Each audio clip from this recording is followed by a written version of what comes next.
fondo, ¿no? Que no es tan fácil como pensar, no, se cae el gabinete de guerra a pedazos, significa que Netanyahu está fuera. No. El gabinete que cae de unidad nacional era importante porque a Netanyahu le daba la pátina democrática, ¿no? De un cierre de filas de todos contra Hamás. Vamos en una situación de guerra a reforzarnos con la oposición y con todas las personas que quieran apoyar nuestro derecho a la defensa. Pero Gantz no era imprescindible. Ahora no habrá un gobierno de unidad nacional en Israel, pero sí habrá un gobierno con los números que tenía antes del 7 de octubre. Esa va a ser la principal clave a partir de ahora. Pero bueno, que veo que teníamos por aquí algunas subs que también quería agradecer a Alex Maceira, que ha dejado su Prime por primera vez. Había también una de Newall por 9 meses, también con Prime. Y también he visto otro, FZ Alex, también con Prime, otros 8 meses. Bueno, pues veo que la meta de hoy está muy cerquita, muy cerquita. Hemos empezado hoy un poco más abajo. Bueno, estoy ahora mismo yo solo, así que tengo que estar a todo. Me perdonáis si tengo un poquito más algunos silencios. Pero va a venir luego mi compañero Ángel también, ¿vale? Y con él pues podremos profundizar los dos juntos, igual que hicimos en Europa, pues habrá también aquí pues una parte de análisis sobre qué implica esta salida de Benny Gantz del gobierno. Técnicamente habrá oposición que no la había. Sí la había, porque el gobierno de unidad lo han llamado así porque tiene unos números mayores, ha contado con miembros de la oposición, se ha unido gente que no estaba previsto que se uniera al gobierno y que antes rechazaba unirse al gobierno, pero no participaba todo el mundo de ese gobierno. De hecho, ahora, claro, con Unidad Nacional fuera del gobierno, ¿no? Con sus subgrupos, se une a lo que ya estaba en la oposición. El líder de la oposición en Israel era Yair Lapid, que es el anterior primer ministro a este último gobierno de Netanyahu. Sabéis que Netanyahu ha tenido mogollón de gobiernos en distintos momentos y que este último llegó después del gobierno anti-Netanyahu. Vale, pues el gobierno anti-Netanyahu estaba formado por Naftali Bennett y Yair Lapid. Pero no es que estos dos sean así de importantes los dos por igual, no. Yair Lapid era el líder, era el principal opositor, era el que podía plantar cara. Antes lo era Benny Gantz, pero Benny Gantz y Netanyahu han ido colaborando cuando se ha podido. Se suponía que Netanyahu le iba a ceder el poder a Benny Gantz a cambio de apoyarse mutuamente. No lo hizo, sorpresa para nadie. Entonces llegó ese gobierno anti-Netanyahu, pero ya no era Benny Gantz la alternativa, sino que era Yair Lapid. Yair Lapid, para poder llegar al gobierno y conformar una alternativa de todos contra Netanyahu, que fue muy difícil, tuvo que contar con un partido pequeño, bisagra, también bastante poco radical también. Es que aquí en Israel, pues es que a quien no calificamos así a este paso, pero es un poco así. Y era el partido Yamina de Naftali Bennett. Entonces se le permitió a Naftali Bennett ser el primer ministro y cederle luego el puesto a Yair Lapid. En este caso, Naftali Bennett sí cumplió, no como Netanyahu con Gantz, y eso pues implicó que básicamente bueno, pues se hizo muy difícil hacer un gobierno anti-Netanyahu porque lo único en lo que estaban de acuerdo era en que no llegara Netanyahu al gobierno, ¿no? Y una vez llegó, Yair Lapid pasó a ser el principal líder de la oposición.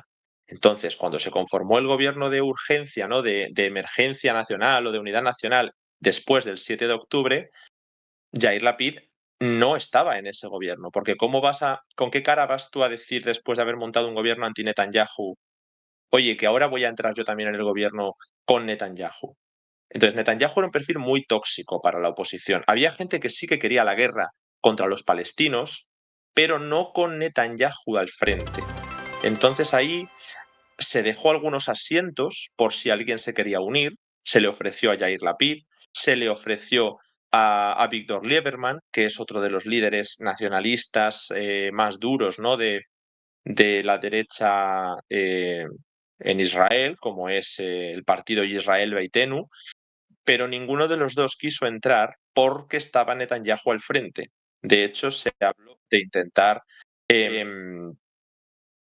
bueno, pues conformar un verdadero gobierno de unidad nacional con todos los partidos que ya estaban en el gobierno, quizás sin la extrema derecha, y sumando los que menciono, a Yair Lapid, a Víctor Lieberman, a Benny Gantz, a Gideon Sa'ar, toda esta gente que estaba antes en la oposición y que ahora pasaría a estar en el gobierno de unidad. Pero sin Netanyahu para facilitar que sea, bueno, aunque sea otra persona del Likud. No se dijo exactamente quién, pero parece que Yoav Gallant tenía muchas papeletas con esto de que él también estaba enfrentadísimo a Netanyahu. De hecho, Netanyahu intentó despedirle hará un año, más o menos, porque fue en mayo, junio del año pasado. Y claro, este caos que estáis viendo ahora mismo, sé que suena muy difícil, pero estoy diciendo quiénes son los opositores. No han entrado en el gobierno de unidad. Entonces, este gobierno de Netanyahu era frágil. Tenía números de sobra, pero era frágil por un motivo. Y es que tenías dependencia de Benny Gantz, por un lado, porque si Benny Gantz se iba, ibas a tener que estar en manos de unos radicales que algunos de ellos son prácticamente partidos fascistas o supremacistas sionistas, es decir, hay de todo. Yo lo he explicado muchas veces, hay derecha secular, hay algunos partidos más liberales en la oposición, hay de todo, pero justo los partidos vinculados a los colonos de manera más fuerte son partidos supremacistas y que están llamando al exterminio, ¿no?, de los palestinos. Entonces, bueno, pues si se va Benny Gantz, Netanyahu está más en sus manos. Es un gobierno, como el propio Netanyahu decía, ¿no?, alegremente, él se vanagloriaba de tener el gobierno más derechista de la historia de Israel. Y además seguramente fuera cierto. Pero, por otro lado, si eran los radicales los que se marchaban o eran esos radicales los que eran expulsados del gobierno, el problema que tenía Netanyahu, y es verdad que yo aquí puedo entender que lo que dice Netanyahu tiene sentido, ¿no?, que era una trampa. Era como, no, no, tú no necesitas a los radicales, nosotros te salvamos el gobierno. Entre Yair Lapid, a Víctor Lieberman, el propio Benny Gantz, te vamos a salvar el gobierno, vas a seguir siendo primer ministro. Pero ¿cómo se va a fiar de esas personas que han hecho el gobierno anti-Netanyahu antes y que además están pidiendo su cabeza a cambio? Lo que pasa es que ahora, cuando la campaña en Rafah, le dijeron que ya no pedían su cabeza, que si directamente que dejara de depender de los supremacistas y que siguiera para adelante, ¿no? Em, bueno, eso es un poco lo que ha ido pasando durante estos meses y se contemplaba que rompiera cualquiera. Benny Gantz amenazó con romper, Ben-Gvir amenazó con romper, Bezalel Smotrich amenazó con romper el gobierno. Estos dos últimos porque querían más dureza. Decían que si había un acuerdo para liberar a los rehenes, se iban del gobierno, porque eso implicaría dar concesiones a Hamas. Si había un acuerdo para parar la guerra, se iban del gobierno y que lo que querían era que hubiera una operación en Rafah sí o sí. Y por otro lado, también tenía problemas Netanyahu porque tenía que aprobar una. Bueno, no es que tuviera que aprobar, se iba a acabar una exención para que los ultraortodoxos no tuvieran que ir a filas al ejército, que pudieran quedarse estudiando la Torá, que es lo que se hacía hasta ahora en algunos casos, financiando estudios de la Torá en lugar de ir a filas. Y esa exención terminó. Y cuando termina esa exención, em, el gobierno tiene que decidir ahora si se va a ampliar una nueva exención o si se va a mandar a filas a los ultraortodoxos. Ahí había otra vez amenazas. Los liberales querían sacar adelante sí o sí, y los seculares sobre todo, los sectores más de derecha secular querían sacar adelante sí o sí la legislación que les obligara a ir a filas. Y es una de las propuestas que hay ahora mismo sobre la mesa. Pero los más radicales decían que si se les obligaba a ir a filas, también rompían el gobierno. Entonces, todos estos puntos que os estoy comentando, por daros contexto, son los que nos han llevado a que finalmente el gobierno se haya roto, pero por el lado de los seculares, digámoslo, la derecha secular.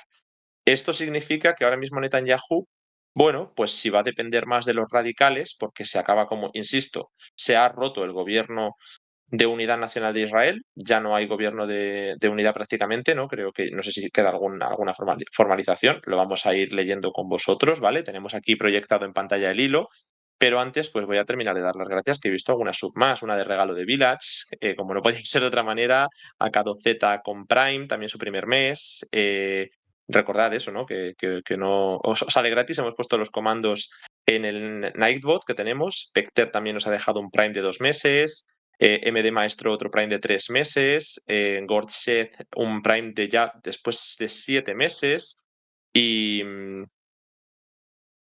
y bueno, pues eso, que vamos a continuar porque tenemos mucho que explicar y es importante. Era un tema por el que nosotros habríamos hecho un directo de emergencia probablemente durante las elecciones europeas, pero bueno, nos pillasteis en Bruselas, así que lo contamos hoy con nuestro compañero Ángel y conmigo. Insisto, es muy importante lo que está pasando, ¿vale? No pensemos que no, vale, se va Gantz y se quedan los demás.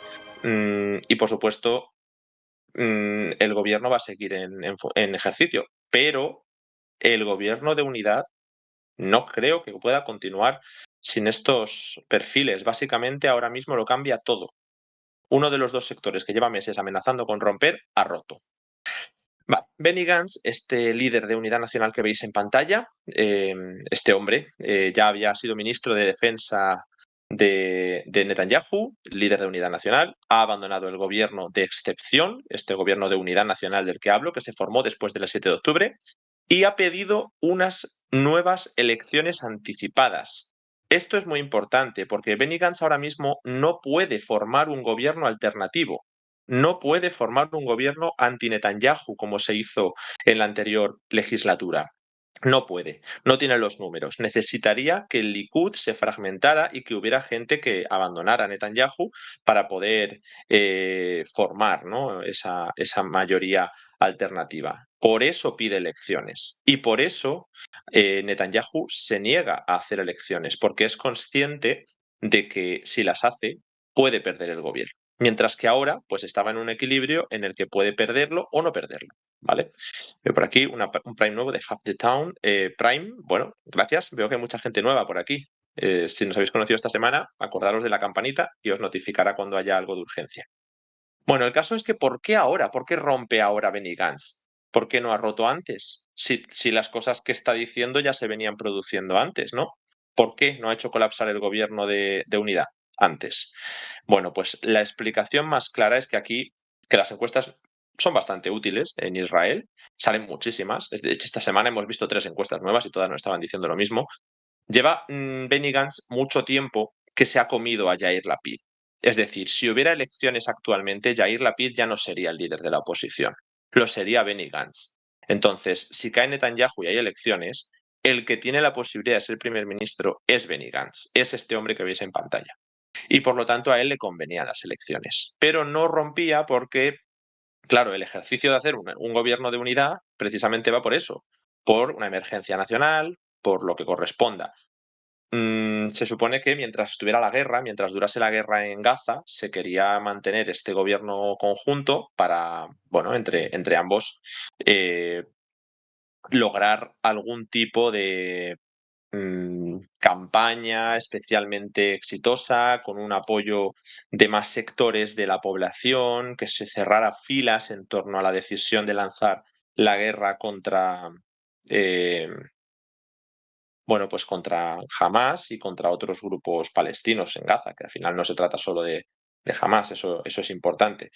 Y las últimas encuestas, sin embargo, estaban demostrando que Benny Gantz estaba perdiendo algo de peso frente a Yair Lapid, de nuevo. O sea, es como que Yair Lapid era el primer líder, Benny Gantz le estaba superando con este apoyo a la guerra tan fuerte y que Yair Lapid se había quedado fuera. Es como, ¿cómo puedes no dar apoyo a la guerra contra los palestinos que acaban de hacer el 7 de octubre? ¿No? Es un poco como se leían las cosas. Y ahora parece que Benny Gantz, por apoyar tanto a Netanyahu, está cayendo porque estás haciendo apoyo a un gobierno que no quiere acabar la guerra con un acuerdo que libera a los rehenes. Y las principales protestas que se están dando en Israel no son por amor a los palestinos. Hay algunas que hemos visto, ¿no?, de que se quiera parar, incluso se ha hablado, ¿no?, de masacre a los palestinos dentro de alguna protesta.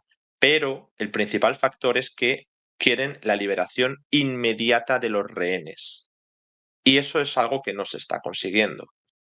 ¿Por qué entonces se ha decidido hacer esta dimisión ahora, ¿no? Este colapso de ese gobierno de unidad que se estaba produciendo? Porque justamente unos días antes Netanyahu había lanzado una operación militar en Gaza, en una localidad llamada Nuseirat, que es la que se encuentra en la zona central de la franja, pero a través de la zona costera, se descubrió, bueno, se comentó, no sé muy bien cuál es, creo que lo publicó también Estados Unidos, lo publicó el ejército de Estados Unidos, ha negado su participación en la operación a través de sus propias fuentes, ¿no? Pero sí que Estados Unidos habría participado junto con Israel de una operación en la que es verdad que se habrían rescatado a 4 rehenes, lo cual es una cifra importantísima a nivel interno. Dentro de Israel se valora mucho, ¿no?, el haber liberado a 4 rehenes, a pesar de que han muerto decenas de ellos, ¿no?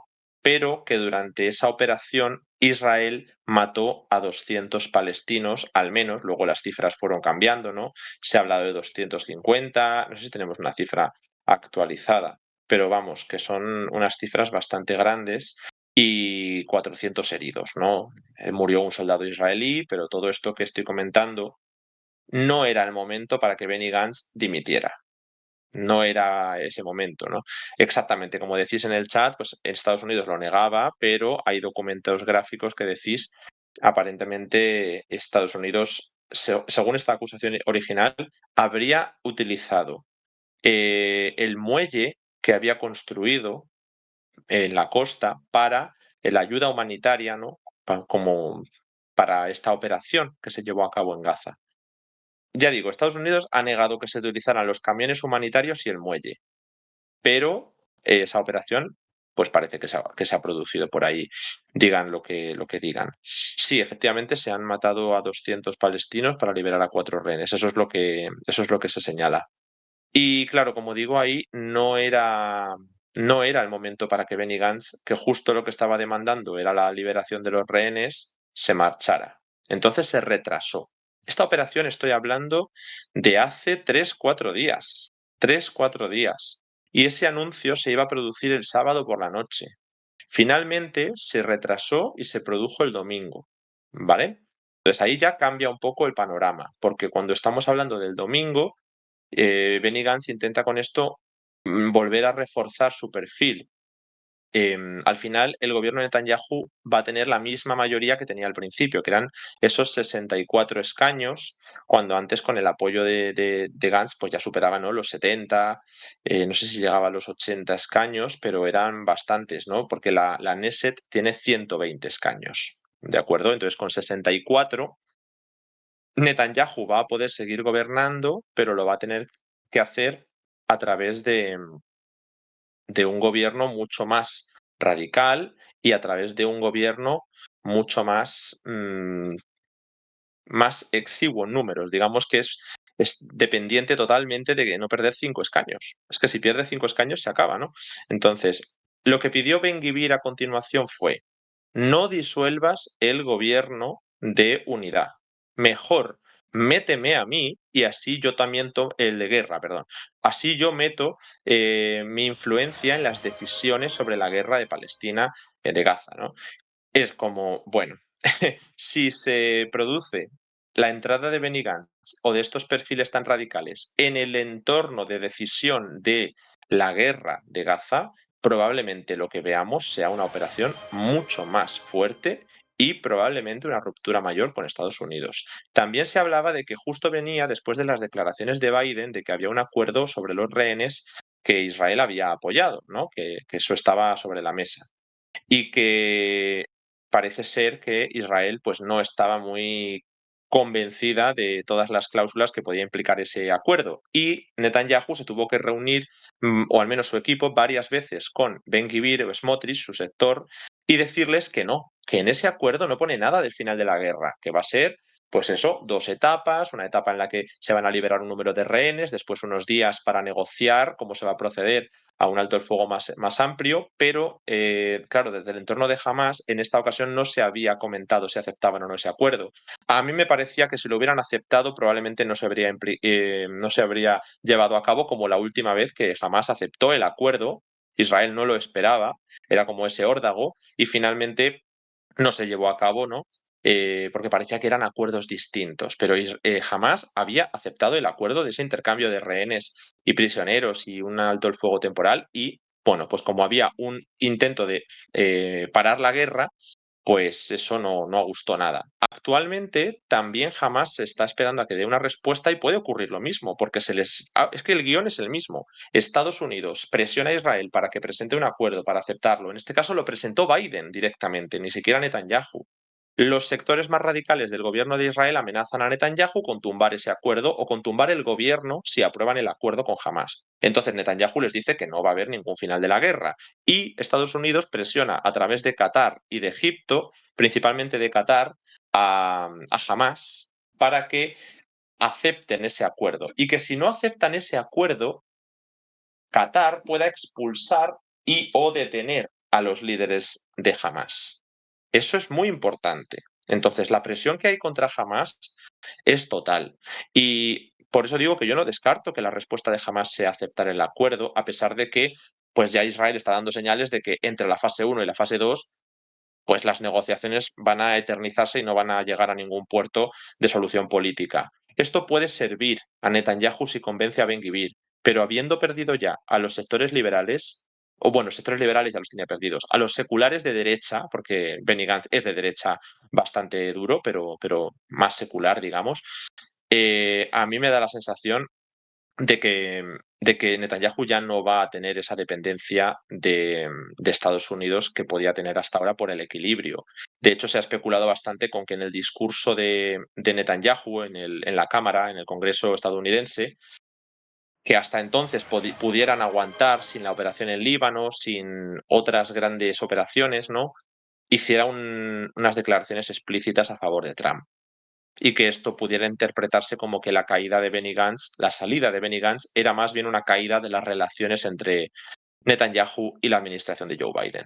Son muchas las especulaciones que hay al respecto, ¿no? Entonces, como digo, ya no está tan claro de qué manera se va a desarrollar esta noticia. Ya os digo que ahora mismo las encuestas han cambiado un poco y bueno, luego os las traigo, ¿vale? Primero voy a terminar de contar la historia porque además de Benny Gantz, también se ha marchado su socio. Como os dije, en el gabinete de guerra había 6 perfiles. El otro socio es Gadi Eisenkot, era el número 2 de Benny Gantz y también ha dimitido. Entonces, con la dimisión de Benny Gantz y Gadi Eisenkot, el gabinete no tiene mucho sentido, ¿no? Porque al final tenemos el Likud y tenemos Shas. El Likud y Shas ya estaban en el gobierno antes. Entonces, Netanyahu hizo una declaración, han hecho varias, ¿no? Varias declaraciones, en la que decía que Israel está en una guerra existencial en varios frentes. Lo tenemos aquí en el hilo, por si lo podemos mover ahora, si no, pues lo moveremos luego.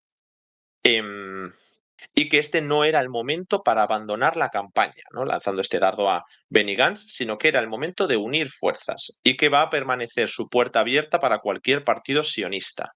Entonces, Netanyahu, evidentemente, tiene los números para seguir con otro gobierno, pero no con este. Por eso decíamos lo de que este gobierno cae en esta forma actual. Una crisis de gobierno importante, digamos. No es una crisis de gobierno normal como la que hay en otros países. Entonces, aunque tiene 4 escaños de margen, pues otros miembros bueno, de partidos más en la oposición han hablado, como por ejemplo el líder de Israel Beitenu, que os comentaba antes, a Víctor Lieberman, que es un perfil muy duro, muy duro con respecto a la guerra, quiere incrementar enormemente la campaña, quiere la guerra con Hezbollah e invadir Líbano, y él lo que decía era, bueno, más vale tarde que nunca, ha llegado el momento de una coalición sionista. Claro, ¿qué significa? Porque, por ejemplo, el sector del Likud y el sector de los colonos en Cisjordania a veces se interpreta como que son revisionistas sionistas, ¿no? Que no entienden el sionismo en su forma de los acuerdos de Oslo, ni mucho menos, ni con la existencia de este Estado de Israel, sino que quieren una reforma hacia un Estado judío completo, ¿no?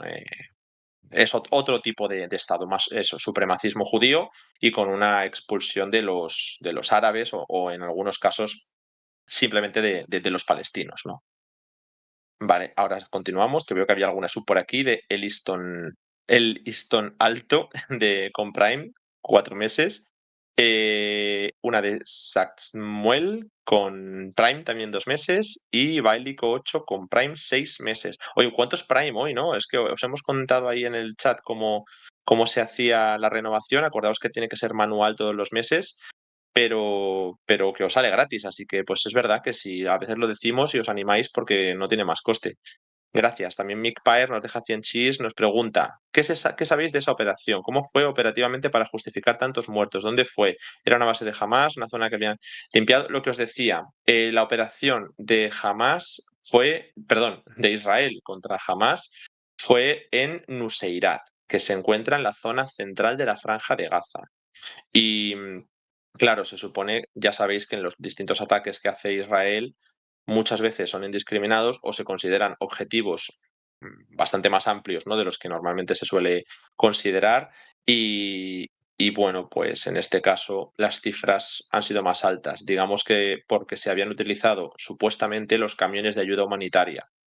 Y bueno, pues ya visteis lo que pasó en la masacre de la harina, cuando fue justo en torno a uno de los camiones de ayuda humanitaria, ¿no? Uno de los sectores de ayuda humanitaria, exactamente no me acuerdo dónde estaba, dentro de la zona de Rafah, si no me equivoco. Y ahí, pues es que se apelotonaron muchísimos palestinos y los israelíes, pues al final realizaron una masacre, que es eso, la masacre de la harina. Es verdad que fue negada, se dijo que se iba a investigar, pero como ha habido ya tantas investigaciones que han dicho que así ha sido, pues por eso lo decimos en esos términos, ¿no? Ya otro día, si queréis, os pasamos las fuentes porque está todo publicado en nuestras redes y lo podéis comprobar. Vale, hay más perfiles que han hablado durante todo esto que ha ocurrido. Em, bueno, de todos modos, ahora vendrá Ángel también conmigo, ¿vale? Y seguiremos ampliando la información. No os preocupéis que tenemos tiempo de sobra. Son los líderes opositores que os mencionaba, ¿no? He hablado de a Víctor Lieberman y también he visto a Yair Lapid, que lo hemos publicado, diciendo: es hora de reemplazar este gobierno extremista y fallido por uno que restablezca la seguridad, traiga a los rehenes, reconstruya la economía y restablezca la posición internacional de Israel. O sea, un discurso liberal, básicamente, lo que está trayendo, ¿no? Un discurso centrado en lo que son las bases de protesta, quizá de ese sector descontento, quizá más de Tel Aviv, pero que no es solo de ahí, ¿no? Es donde siempre ha tenido más la base liberal, que es el de Yair Lapid, ¿no? Y su partido Yesh Atid.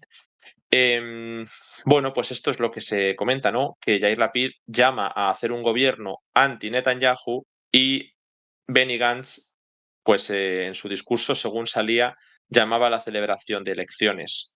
Mientras que por su lado hemos hablado también de los líderes más radicales. Bezalel Smotrich, de sionismo religioso, decía que no hay acto menos majestuoso que retirarse del gobierno durante una guerra. O sea, aunque son los radicales que quieren tener a Netanyahu atado, lamentan la pérdida de ese gobierno de unidad que había dado más legitimidad a las acciones que se estaban llevando a cabo contra los palestinos. Y por otro lado, Ben Gvir, el otro, ¿no?, as que tenían en la baraja, en este caso líder de poder judío, ha dicho, y lo que os comenté, ¿no?, lo que acabo de decir, que él reclama participar en el gabinete de guerra que ha abandonado Benny Gantz, mientras que Netanyahu pues se estaría planteando disolverlo, que es lo que prácticamente falta, ¿no? Es ya, os comentamos hoy el colapso, veremos a ver si formalmente se llega a eliminar y entonces cómo se reparten las competencias en ese nuevo gobierno.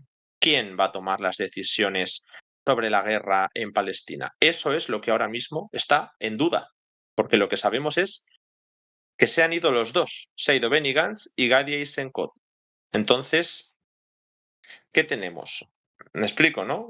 Ahora mismo lo que nos quedan son perfiles del anterior gabinete, que son muchos, ¿no? Pero falta saber cómo, cómo se van a repartir, ya que Benny Gantz ha pedido de esa manera em, que se le den competencias. Bueno, hablaba antes de Gideon Sar.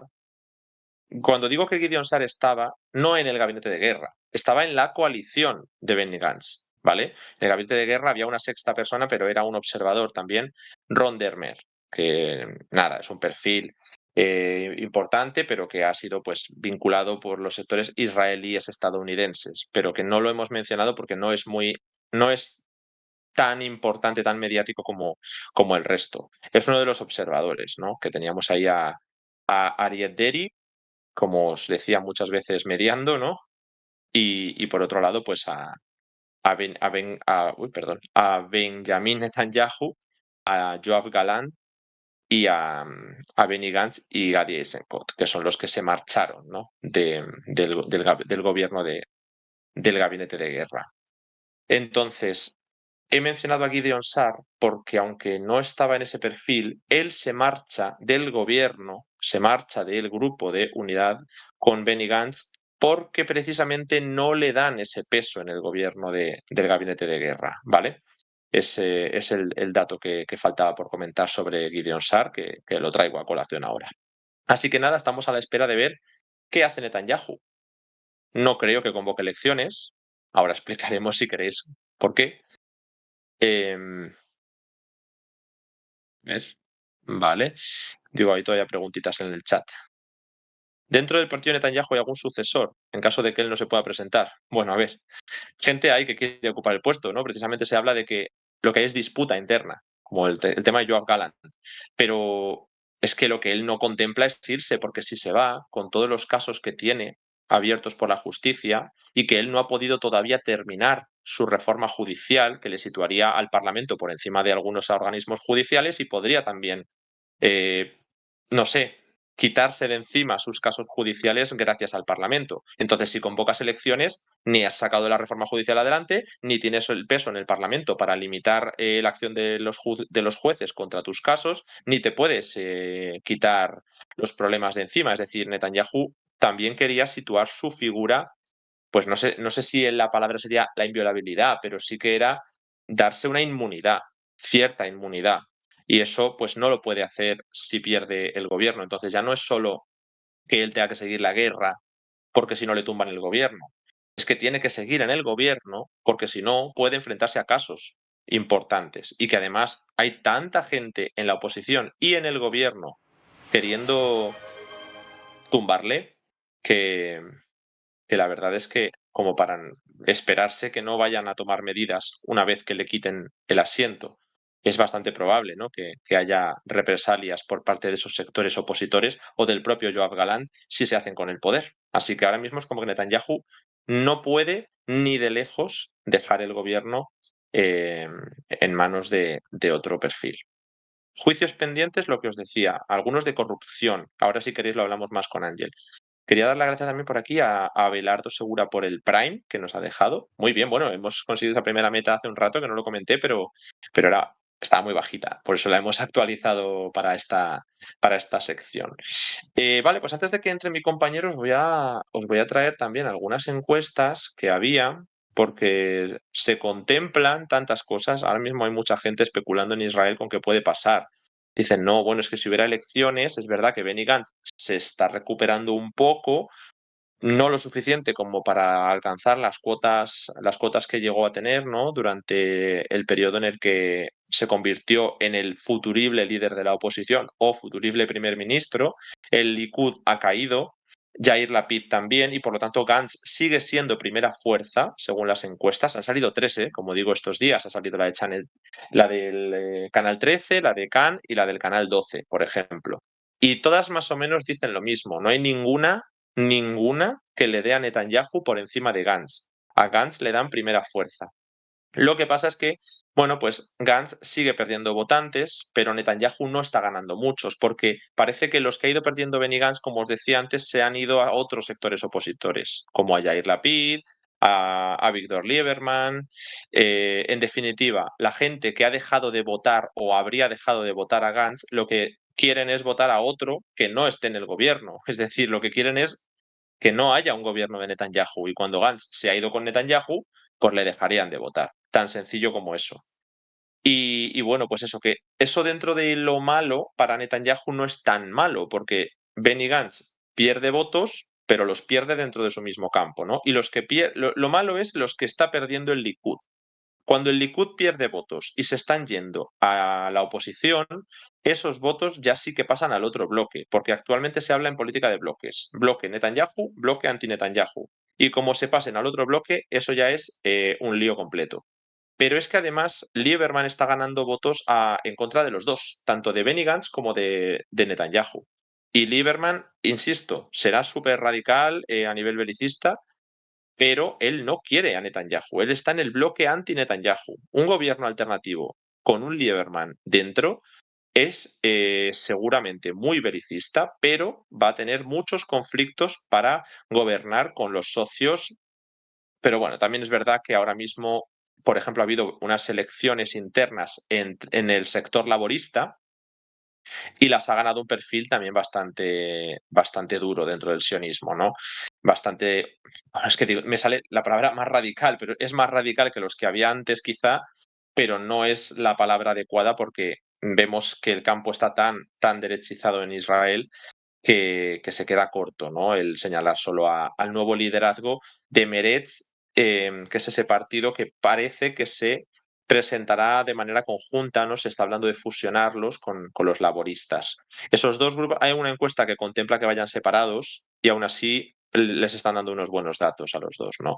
Básicamente ahora mismo estos grupos laboristas pues bueno, es que hay un partido ahora mismo con presencia del Grupo Comunista y listas árabes que tienen como 5 escaños cada uno, y sin embargo las encuestas ahora mismo están dándoles 5 escaños, ¿no? A los mismos, a este sector, pero con una irrupción de estos laboristas que llegarían casi hasta los 10 escaños, 9, 7, 9 escaños, ¿no? Bueno, es importante, ¿vale? Pero la subida es significativa en los sectores laboristas, que ahora mismo están en 4 escaños, 5 de la lista árabe, 5 de los comunistas en otra coalición, es una coalición más amplia, no solamente son ellos, son los de Hadash Ta'al, Hadash es el Partido Comunista y tal, son también grupos árabes israelíes. Entonces, entre todos los grupos socialdemócratas, comunistas, árabes, digamos que ahora mismo juntan 14 escaños, más o menos. Las encuestas les dan que juntando todo podrían llegar entre 12 y 13 hasta 17, 18. Entonces, habría una subida de estos sectores. Pero todos estos... ¿de cuántos? De 120. 120, ¿vale? Que no lo dije al principio, pero igual todos no estabais todavía. Vale. No, bueno, los comunistas que se presentan con listas árabes o la propia lista árabe, pues evidentemente no son tan favorables del conflicto como son los laboristas, que sí que lo son, en otra forma, ¿no? Ahora si queréis se lo podemos preguntar más a Ángel, pero bueno. El caso es que aquí hay más novedades en las encuestas, ¿no? Ya no solo es debatir cuántos partidos laboristas se van a presentar juntos, sino qué pasa con los radicales. Y es que parece que Smotrich, que os comentaba, ¿no? El líder Bezalel Smotrich, que no me salía el nombre, del partido sionismo religioso, mantendría más o menos los números con respecto a otros sondeos, pero si no me equivoco, pierde representación con respecto a ahora, que está en 7 escaños y pasaría a tener,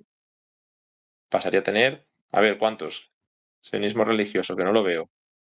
Entre 4 y 5. Vale, es que como me salen algunos por el nombre del partido y otros por el nombre del líder, habría una pérdida que estos, si no pasa como con la oposición, como con Benny Gantz y la oposición, ¿no? Que se mueve todo dentro del bloque anti-Netanyahu, pues da igual. Si los tiene uno, lo tiene otro, es bloque anti-Netanyahu. El tema es que si lo pierde Smotrich, ¿quién lo gana? Bueno, pues se especula con que el que se pueda presentar sea Naftali Bennett, el ex primer ministro que estuvo en el gobierno anti-Netanyahu y que sí que es muy radical también, parece que muy cercano al sector del sionismo religioso de Bezalel Smotrich, pero parece muy complicado que Smotrich pueda tener esta presencia en la Knesset si se presenta Naftali Bennett. Dos cosas. No es que Naftali Bennett tuviera una grandísima participación. Antes expliqué que en el anterior gobierno él tuvo el puesto de primer ministro porque era bisagra estaba el sector Netanyahu, el sector anti-Netanyahu y el que podía pactar con los dos, que era Naftali Bennett, por ese radicalismo, pero que rechazaba a Netanyahu, ¿vale? Y finalmente se fue con el anti-Netanyahu. Entonces estuvo gobernando Naftali Bennett y luego gobernó Yair Lapid. Pero él tenía muy poquitos escaños. Yamina tenía apenas, creo que eran 5 o 6 escaños, no me acuerdo. Y los ha perdido todos en esta última elección. Ha desaparecido su partido de la Knesset. Pero si ahora se presentara otra vez, parece que no serían unas cifras enormes, entonces no nos pensemos que es una pérdida grande, pero sí es significativa porque si pierdes a Smotrich y esos votos se los lleva el gobierno anti-Netanyahu, se acabó. Ahora mismo Netanyahu le faltan 4 escaños para perder la mayoría con este gobierno que tiene que rearticular, insisto. Si pierde de repente a todos los de Smotrich y se van al campo opositor con Naftali Bennett, Netanyahu no puede gobernar, ¿vale? Y luego la segunda cosa que os quería comentar era que parece ser que Naftali Bennett está subiendo bastante su popularidad durante estos meses de guerra, precisamente pues como le está pasando a Lieberman, por ese, bueno, por ese apoyo, ¿no?, que hay entre algunos sectores importantes de Israel a continuar con la guerra. Me pregunta por aquí si eran 4 escaños o 5. A ver, son 4 escaños, son ahora mismo 64 de 120 los que tiene. Entonces, si pierde 4, hay empate, ya no tiene mayoría. Pero si pierde 5, que es donde está lo que decía yo antes, ¿no?, que 5 son críticos, se acaba su mayoría totalmente. Entonces está como ahí, ¿vale? De 64, pues tendría 60-60 o uno menos, pues ya sí que pierdes la mayoría. ¿Y qué más? ¿Qué más cosas sacamos de estas encuestas? Porque han sido súper interesantes y además las tres nos dicen lo mismo, ¿no?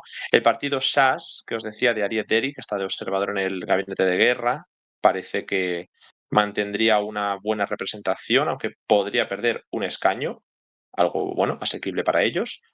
Y Ben Gvir es el más beneficiado del sector radical.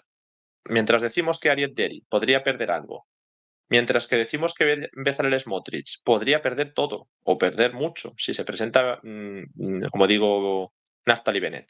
Que Naftali Bennett tampoco se espera que sea el líder de la oposición, no sé, pero bueno, habrá que ver encuestas cuando empiecen a considerar que se presenta, ya veremos si se presenta.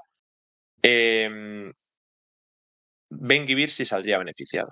Ben Gvir subiría. Actualmente su representación está en, a ver, son muchos datos, gente, 6 escaños y podría subir hasta 9 o 10, lo cual ya es una subida del 50% de los votos, bueno, de la representación de los escaños. Eso es significativo. Al final, Ben Gvir es un perfil que todos conocéis aquí ya y es significativo lo que pueda ocurrir con él, ¿vale? Después tenemos también el Judaísmo Unido de la Torá, que ese pues es otro partido más ortodoxo dentro del campo radical, ¿no? Y que está ahora, perdona, actualmente liderado por Jacob Litzman. Es un sector más religioso, digamos, como tal, ¿no? Partido ortodoxo, pero mantendría su representación actual, que serían unos 7 escaños. Para que veáis que hay muchísimos partidos que dentro del campo Netanyahu, anti-Netanyahu, se mantendría todo igual, pero hay unos puntos significativos que se estarían yendo a la oposición y que serían la tumba política de Netanyahu. Es decir, perder a Smotrich o perder algunos votos del Likud y de Gantz que se vayan a la oposición, eso sería el fin. Entonces, como entenderéis, creo que este directo os habrá servido para eso.